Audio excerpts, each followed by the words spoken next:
Going on, everybody? It is time for another Wednesday edition of the NHA show, where Terry and I look through some of the projections we have over on No House Advantage, and we try to build out some pretty good cards that you guys could play over in some of the tournaments over at No House Advantage. Check out the projections we have that are free over on Awesemo.com. That will certainly help you identify and find some of the best props, because there's a lot of them on the board over at NHA. Also, if you're signing up at NHA for the first time, use the promo code Awesemo. New users get up to a $25 bonus on your first deposit. Good way to just help build that bank. We'll also give you some, free entries into the contest they're running over there. Terry, we've only got 2 NBA games to talk about today. We've got the Miami Heat at home against the Philadelphia 76ers and the Phoenix Suns at home against the Dallas Mavericks. What have you been up to? It's been a minute since we did a show together. A lot of baseball in my life, a lot of behind the scenes stuff with the site. Had a nice little pop in baseball last week that definitely was a good rebuilder of the old confidence. Every now and then, it's nice to get one of those. Been there before, but it's been a while, and you get one of those, and it makes it justifies being on shows and in front of people and talking about these plays a little bit. So that felt good. But yeah, I've been dabbling a little bit and watching some NBA. Haven't been playing a ton of NBA slates like we were talking before the show. Just 2-game slates for DFS to me, I don't love it. You were telling me about the shit show from last night. I'm glad glad I wasn't a part of that. I was watching my triple overtime Rangers loss instead. But yeah, it's been good, action packed, a lot of sports going on. How about you? What's going on?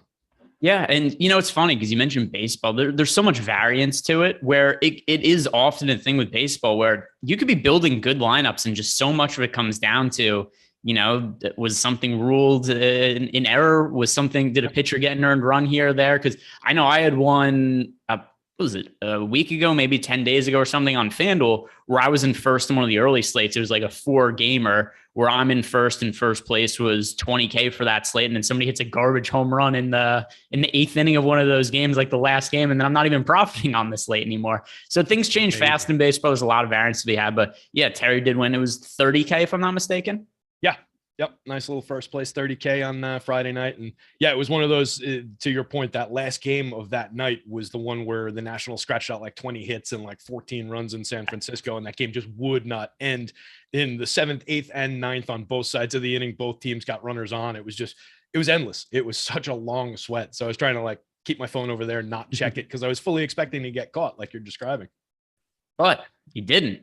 Ended up winning. That's why you guys should be checking out at DigitalB21 on Twitter. Follow Terry. Also, like this video, subscribe to the YouTube channel. Terry's going to be doing MLB Live Before Lock later, and we've got the NBA Deeper Dive. And then, as per usual, I will be on NBA Live Before Lock with Eric Lindquist talking about basketball and whatever else may come up over the course of that show. Let's start breaking down some of these NHA props. And whenever we've done these together, we have found a lot of players that just seem to be egregiously projected. There are some guys who, and a lot of times it comes with some of these injury situations where there are players who will just be way off, either because our playing time is projected way differently than NHA, or somebody gets hurt and then you get somebody with really low props, and as a result, we want to take the overs. Well, here's the situation we have today, starting with the Philadelphia 76ers. There is no Joel Embiid for the team, so that is something that could potentially create some value. At first glance, though, what are the things that you are looking at when it comes to Philadelphia that are props you want to get behind? So if we're sorting the board, I mean, we could take a look at, going to the over side of things. We've got a bit of Danny Green in here. We've got some Tobias Harris, some Tyrese Maxey. A lot of the overs are in the 80s, the 75% range. If we take a look at the unders, I always think less fun things to bet on. We've got some better probabilities. And I'm looking specifically at Shake Milton. His PRA is sitting at a 99.9%er.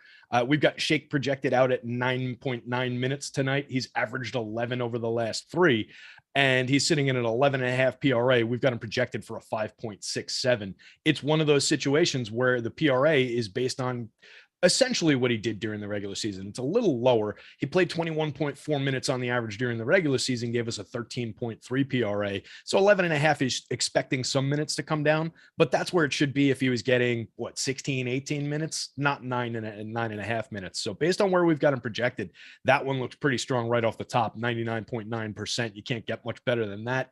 Any of his other individual ones are all right there as well. You're talking about the points plus assists, any of the individual stats, or the points plus rebounds. All of those are 80+%.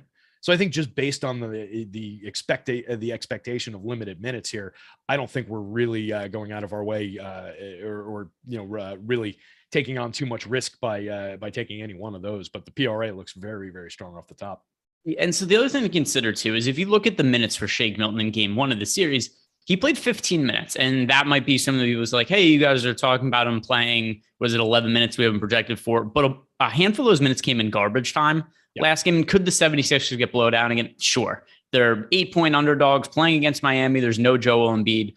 But more often than not, I think we're going to expect a competitive game. And if you look at some of the minutes that Milton played in competitive games against Toronto, you were looking at 8 to 10 minutes from him. And that's just not enough playing time to think the overs are going to hit. So I'm firmly on the same page with you. I really like taking some of the unders on Shake Milton. And he's going to get on the court. He's going to play. It's just really unlikely he racks up a lot of stats in limited minutes. He's also not somebody who's a particularly great fantasy producer. Now, here's the other thing, and something that's different about NHA compared to other sites.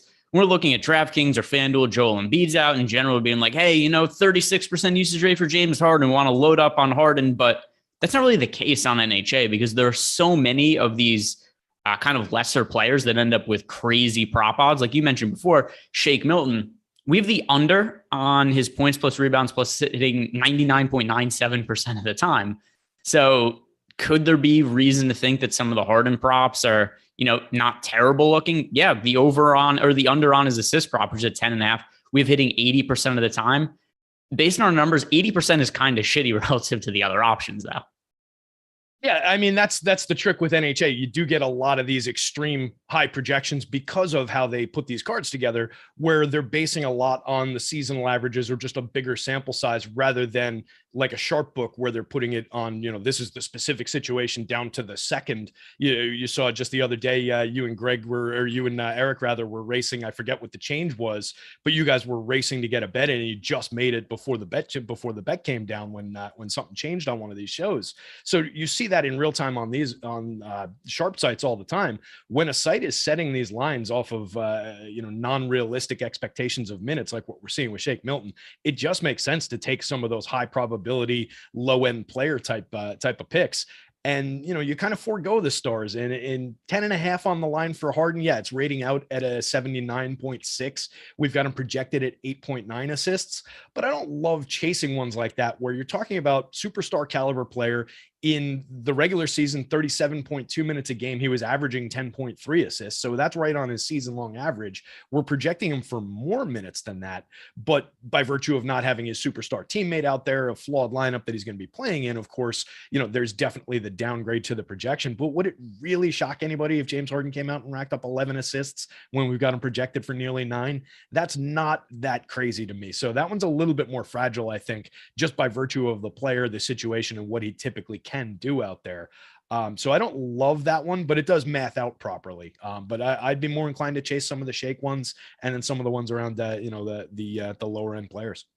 What's funny is actually, because I know you're talking about, there's been 2 of those situations in the last week, and both of them were actually related to the 76ers. The one was we're doing a show and Joel Embiid was diagnosed with a concussion in the broken orbital. So I was hurrying to bet Miami bets, game 1. And then also for the series, I wasn't able to get the series, but I was able to bet Miami in game 1. The other one was we're doing a show the other day. We're expecting Paul Reed to start. And then Glenn Rivers starts shitty DeAndre Jordan at center. So then I'm like, all right, I don't know how many minutes DeAndre Jordan is going to play, but I sure as hell want to bet the Miami Heat to win the first quarter of that game. And the funny thing is, the way it worked out, it was almost entirely because of DeAndre Jordan that he'd end up winning that first quarter, because overall, Philadelphia had a good first half. If you remember correctly, they were winning at halftime. They were up 51-50 at the half.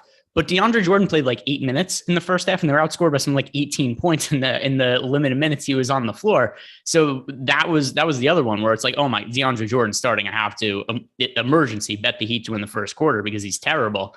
So yeah, that's actually, are there any DeAndre Jordan? There are no DeAndre Jordan props up on NHA, nor are there Paul Reed props, which I thought was kind of interesting to look at. As for other guys on the 76ers here, we have some decently rated overs on Danny Green.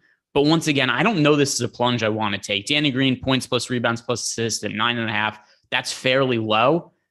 And it is something we have projected to hit the over 80-ish% of the time on some of these Danny Green props. I do not want to get married to Danny Green props, especially not Danny Green overs. We have so many really high probability props because how many times we've seen Danny Green capable of just disappearing in games. And it's like, oh, cool. He ran up and down the court. He played 30 minutes. He finished like 6 points, 2 rebounds, and an assist. So I'm more apt to stay away from the Danny Green props, but do you feel differently? I agree with you in terms of, he's definitely a player that I don't love the idea of putting a lot of weight behind. He's definitely somebody who could go pop on this one. It is in line. 9.5 is right in line with what he did for the course of the regular season. He was a 9.4 average PRA, and that was in 21.8 minutes a game. We're giving him more minutes in our projections. We've got him out to 28. He's averaged 26.7 over the last handful of games in the playoffs, 26 last time out, 29 the time before the game before that. So it is realistic to see him play around 28 minutes. We're not extending the projection out all that much. We've got it at a 12.3 against that 9.5 line. But if we're thinking in terms of Philly's going to be trying to up the pace, take a lot of threes, try and create a lot of variance in this game because they're not going to be favored here. You're talking about Danny Green, who is a 3-and-D type guy. He's taking 8.2 threes per 36 in the playoffs. So just on the idea that maybe he is going to be out there and just on volume would get there, I don't hate it, but it's not my favorite just because of who the player is, to your point. Like, I just don't trust Danny Green that much. I'd probably rather look to the Tobias Harris rebounds one if I was going for one of those. That one's at 79% versus the 83% on Danny Green's PRA. And maybe we get that out of Tobias. We're projecting him for over 8, the line 6.5 over the course of the regular season. He averaged 6.8 in fewer minutes than we're giving him. So I think we're probably safer on that Tobias one, weird as that is to say, than the Danny Green one. I just don't trust Danny Green. Now we're going to have some very favorable looking props on the Heat side of the game. So the Miami Heat's injury report, Kyle Lowry's out. They've been listing a bunch of guys as questionable Miami, but they're all expected to play. It's really weird. It's like their injury report officially, Tyler Hero, Max Strus, Gabe Vincent, PJ Tucker, and Caleb Martin are all questionable.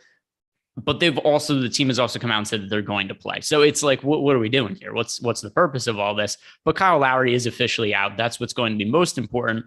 But with all of these players officially listed as questionable, I think it might have tripped up NHA a little bit because they have some fairly high props listed for Duncan Robinson that I think just make for slam dunks on the under. Because you look at Duncan Robinson, number one, he was a DNP in the first game of the series. The last game he played in the series against the Atlanta Hawks, he played 12.5 minutes. His box score stats. Have you seen this, Terry? I have not seen that. No. Zeros across the board. He did absolutely nothing. Just zeros across the board in 13 minutes. So could Duncan Robinson play minutes today? Sure. If he plays, is he going to do anything? Not enough to justify his totals. Duncan Robinson, points plus assists, 10.5. Points plus rebounds plus assists, 13.5. We have him projected for 2.72 points plus assists, 3.31 points plus rebounds plus assists. Get this.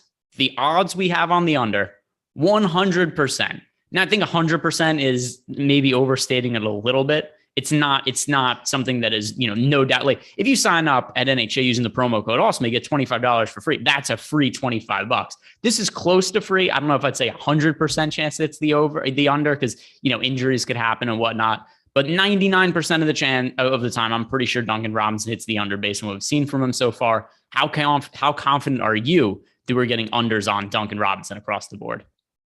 I mean, it's difficult to say that anything in life is guaranteed like that. So it's maybe not 100%, but I think the 0.999s extend pretty far on that one in the repeating. So I'm with you on that. The DNP last time definitely leads to the idea that he's probably not going to see very much action. And looking back over time, 12 minutes, 9 minutes, 14 minutes, 7 minutes. And to your point, not the most productive player in the world. They've got him at a 10.5 line on the points plus assist, a 13.5 on the PRA. The PRA is close to what he did during the regular season in 26 minutes a night. He was averaging a 15.1 PRA. So that makes sense if he was getting anywhere near what he averaged during the season, but he's not anywhere near the same galaxy of minutes. So yeah, firmly confident on this one, unless something goes totally haywire and he sees extended minutes toward, upward of 20, which would be, 5 times or 4 times as much as we've got him projected for. I think we're pretty safe on either of those. And there's another one that's pretty similar. Dwayne Dedmon. Listen to the box score line that Dwayne Dedmon had in game 1 of the series. He played 4 minutes, had no stats other than 5 personal fouls.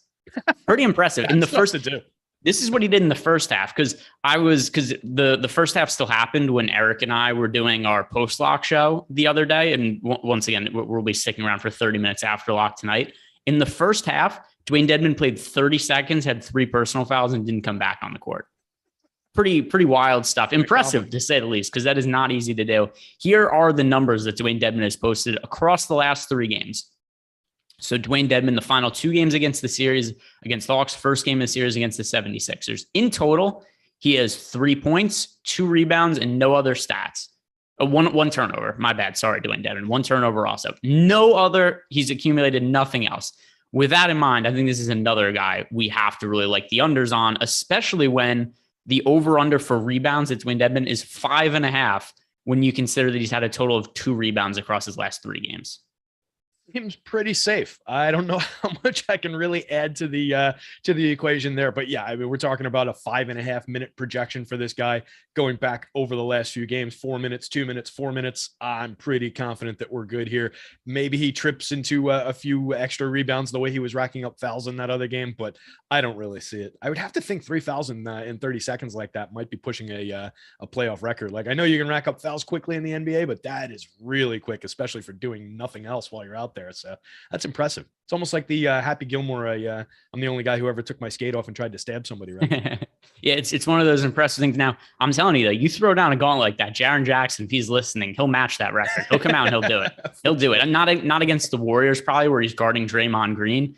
But you give him some other matchup where he has to guard, like when he had to guard Cat in the first round of the playoffs, something else. Like Jaren Jackson Jr. could match it at some point in time, but it's a difficult one. You know who actually did it? Evan Fournier picked up 3 personal, because I remember tweeting about it. I think Evan Fournier had a game towards the tail end of the regular season where he picked up 3 fouls in 8 seconds.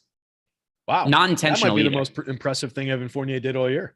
Yeah, I'd have to find my tweet and dig it up. But yeah, he had one where it was just like 3 plays in a row. He fouled like an inbounds pass, like really quick, and got taken out of the game by Tibbs. But you could say I'm going to go out and try and do that and fail at doing that. That's really impressive. Like, teams try and foul at the end of games and take 5 seconds to get it done. That's crazy. It's tough. Yeah, it's like playing tag. Not everybody's that. Yeah, right. Not everybody's that adept at just being able to hit somebody right away. So I think those are 2 really good props that look like unders for the Miami Heat. The other one that stands out, Victor Oladipo, because this is another guy who was really popular last slate for DFS, and it was kind of hard for me to wrap my head around. I mean, maybe not entirely, because I know that people number one like Victor Oladipo, which I get. He's a likable player. But he had a game in the closeout game against the Hawks. He played 35. He scored 35 fantasy points in 36 minutes, had 23 real life points.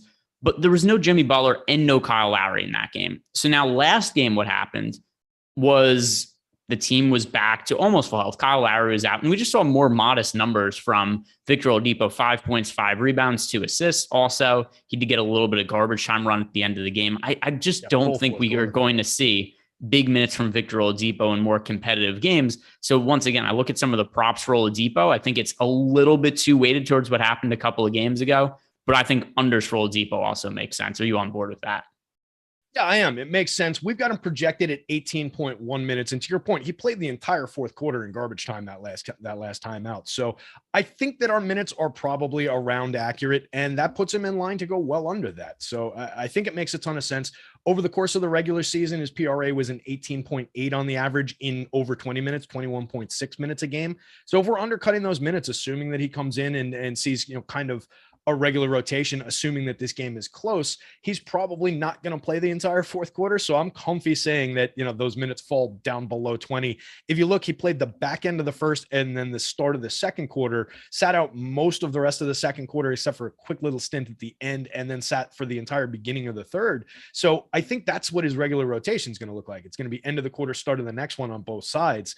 I don't see him crushing through that 20-minute mark, which I think he would need to do to approach this PRA. So I'm pretty comfy with that one. 95 is maybe a little bit aggressive just based on, maybe some fragility of minutes, but I think we're pretty comfy in saying that he's going to go under that one. All right, we'll talk about the second game on the slate, which is also the last game because there's only 2. But if you guys want to start your May off right, we have launched one of the best offers ever that we've done here. If you use the promo code Luka when you sign up for an Awesemo Plus membership, you get $7. You get 7 days of Awesemo Plus Platinum for $7. That's 77% off our weekly price, which also happens to be Luka's number. By the way, found out afterwards, this is all coincidence. Joey Corman's not that clever. The numbers just happen to work out. $7 for 7 days of Awesemo Plus. That is 77% off. Also, Luka's jersey number. That'll get you access to pretty much all the tools we have here. Player projections, all that you need to build MLB lineups, NBA lineups. Super useful. Stop guessing. Start winning. Join Awesemo Plus today. Once again, that is promo code Luka, Luka, as in Luka Doncic. All right, let's hit on the second game of the slate. And there's still some value to be had, but I've really felt the best value on this slate for NHA purposes was coming from some of those props in the Heat and the 76ers. once again, just some crappy players that are kind of weirdly projected for bigger numbers. Now, getting into the Dallas Mavericks, they've played a very, very condensed rotation. And I understand Reggie Bullock got into foul trouble last game, so that kind of changed the way things looked a little bit. But if we take that out of the mix, and Reggie Bullock ended up fouling out in 33 minutes, here are his playing times in the games before then. 44 minutes, 31 minutes. That was a game he also got ejected in. But then before that, 46 minutes, 45 minutes, 45 minutes, 44 minutes. Here is the issue with guys like Reggie Bullock, Luka Doncic, and Dorian Finney-Smith all playing north of 40 minutes. There are not props that are all that favorable looking for these other players on the team because they don't exist. This isn't like the Heat where it's like, hey, there's some guys in the rotation that have really high props. There just isn't anything else that's all that favorable. Is there anything I'm overlooking here where you look at a Dallas Mavericks prop and you're like, oh, I really want to get behind that? I would have to point to the Dwight Powell unders, maybe. The 16.5 PRA, we've got him projected at just around 13, 19.3 minute projection versus his 21.9 minute average for the season. I think there's enough there where he could get under that one. Over the last 3 games, he's averaged 15.7 minutes, 16, 11, 20. So if we're accurate on that minutes projection, that's our best bet from this side of this game, and one of the best bets from this game. 14.8 average PRA over the course of the regular season in 21.9 minutes. So that's a little bit below the line that they've got at 16.5, and we're projecting him for fewer minutes. So based on all of that, that would be the focal point for me. I don't love it because those minutes are not all that different from what he did during the regular season. And he was right around that level. It was a little bit below in his average, but if he sees 24 minutes, I don't, totally doubt that he could get to that line. So I don't love that spot, but that's the one to call out, I think. Yeah, and his minutes have been all over the place lately. If you look at his last 4 games, he's played 24 minutes, 20 minutes, 11, and 16. So it's a lot of volatility. It's hard to know. I will say that I do think that Maxi Kleber is a better matchup against the Phoenix Suns just from this standpoint. Dallas is definitely has less talent of the 2 games, and I mentioned this with other teams. If you're a team that's a pretty big underdog and you're trying to figure out ways to keep up, you want to get as much 3-point shooting on the court as possible to really up the variance. So for that reason, I think they ultimately are going to have to play Maxey in the series more than Dwight Powell. But there's such a sliding scale with Powell's minutes based on what we've seen recently that it's going to be hard to trust the minutes. So I'm inclined to stay away from that as well. But the good news is we still have a lot of value. Oh, yeah, go ahead. Sorry. Yeah, I was just throwing in neither one of them really saw any minutes in the fourth quarter last game. I actually hovered over Powell on Popcorn Machine because I thought maybe he fouled out because he didn't play at all in the fourth.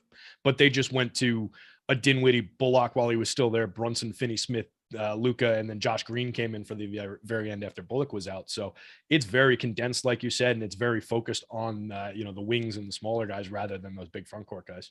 Yeah, which kind of has to be the case when you're trying to chuck up threes and get back into a game when you're down by a lot. But here's the good news. We do have another player or another couple of players that look like really, really good unders. Close to locks over on the Sun side of the game. Guys like Torrey Craig, Landry Shamet, Cam Payne. These guys all have really inflated projections. And I think it's because of the Devin Booker injury where we just haven't seen NHA really adjust yet. And Devin Booker looked totally healthy last game. 2 games ago, he looked a little bit hobbled by the hamstring still. It was not an issue last time out against Dallas. He played 38 minutes. He had 23 points, 9 rebounds, 8 assists. He was able to handle a 28% usage rate. As a result, all of these other wings for Phoenix, these other, guard/wings, Cam Payne, Landry Shamet, Torrey Craig, none of them look good on NHA, at least when we're comparing the overs to the unders. So I think that these are guys who we want to slam the unders on, but which ones appeal to you the most? Any one of those guys. Everybody that you just named is over a 90%er on his under and on multiple unders, it looks like. And your point is entirely apt. All these guys are well under what they need in terms of minutes to reach those levels. All the lines are set against either what they've done in the regular season or based off of a limited Booker, like you were pointing out. So yeah, any one of them, we can start at the top with a couple 100%ers. Again, probably not actually 100%, but Torrey Craig, based on a 1.6 minute projection that we've got for him, he played 3 minutes that last time out. So 1.6 is fairly realistic. I'm pretty sure Torrey Craig isn't going to get a 7.5 points plus assists, let alone 12.5 points plus rebounds plus assists. We've got him projected for 0.5 points plus assists, 0.85 points plus rebounds for plus assists. That one actually might be 100%. That's he needs to see a lot more time time than that to approach those lines. For 20.5 minutes during the regular season, his PRA average was 11.8. So in his regular season average, he was still below that 12.5. That's a smash spot. Landry Shamet, similar situation, 11.2 minute projection, averaged in 11.7 PRA in 20.8 minutes per game for the season. The line's 10.5. Kind of easy pickings there. We've got him projected for a 5.5 PRA, 99%er campaign, similar situation. So it's all the exact same story. It just depends on which one you want to pick, and you can pick multiple versions of this exact same bet essentially on your card. Just pick all three of those guys. Pick one each for those guys, and you're loading up your card with 99%ers that are all kind of in that range for the same reasons. And Torrey Craig was kind of in the rotation in game one. He played 3 minutes. So he was there and it was a competitive game. They just gave him a couple of defensive possessions. It was like, hey, it's the end of the half. Go defend somebody. And that was kind of how they used Torrey Craig. I assume that's what he's going to be doing in the series. It kind of makes sense from that standpoint where it's like, hey, you know, there's 15 seconds left in the second quarter. The Dallas has the ball. Just let's throw Torrey Craig in. He's a good individual defender. We'll have him guard Luka Doncic. That's all well and good. But you know what Torrey Craig is not going to do in 3 minutes? He is not going to rack up a bunch of points, rebounds, and assists, especially when he's only in for one defensive possession. Like it's hard for me to imagine that, hey, Torrey Craig's going to play 2 defensive possessions in the game and hit the over on 7.5 points plus assists. Not going to happen. Not going to hit the over 12.5 on points plus rebounds plus assists either in the limited minutes. So it would take an injury, foul trouble, some real fluky stuff for it to happen. We have the unders there once again hitting 100% of the time. Same with the Duncan Robinson ones. So there's a lot of stuff that looks like really safe props that we could build our NHA cards around. So guys, check that out. If you're signing up for the first time, use the promo code Awesemo. Get up to a $25 on your first deposit. Other than that, like the video, subscribe to the YouTube channel, check out Terry on Live Before Lock. Also check out Terry's MLB article, then check out NBA Live Before Lock tonight, where I'll be on with Eric and we'll be doing our usual nonsense and breaking down the NBA slate. Good luck. Hope to see you guys later.